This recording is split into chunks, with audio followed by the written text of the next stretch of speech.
से निकाल गेलै सोहनमा के चिड़िया, झूल गेलै पिया हवा के बाही रे भाई हमर, ओकरा बिना जिया लो न जाई रे भाई, ओकरा बिना जिया लो न जाई।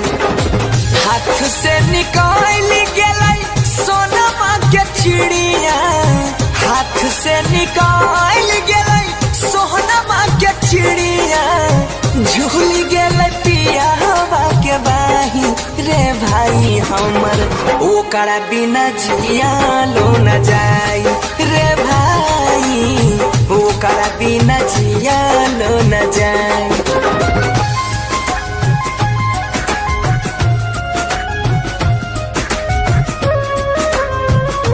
Music by Shiv Manmohan.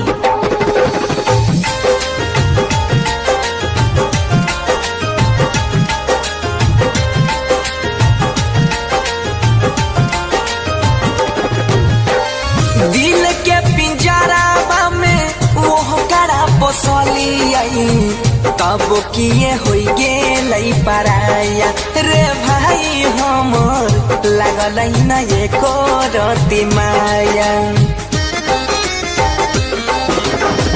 दिल के पिंजरा में वो करा पोसली आई, तब किए होई गेलै पराया रे भाई हमर, लागल न एको रति माया।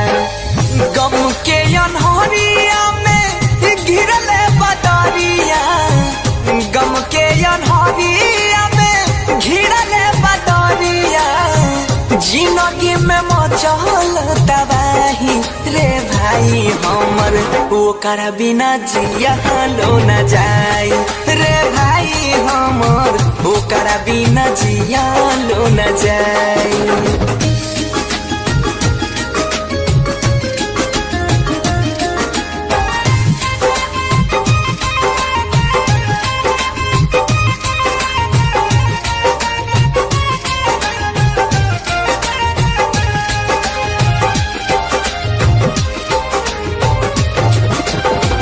गछिया लगलियै हमही पानी से सिंचलियै, फल दै छै दोसरा के जाई रे भाई हमर, फल दै छै दोसरा के जाई।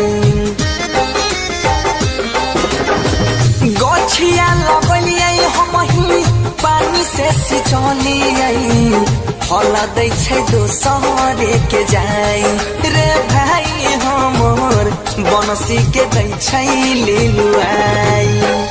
सोनू सुमित मोइन बन गेलै दोषी, सोनू सुमित मोइन बन गेलै दोषी, आपन बनल कई मन समाही रे भाई हमर, ओकरा बिना रहलो न जाई रे भाई हमर, ओकरा बिना जिया लो न जाई।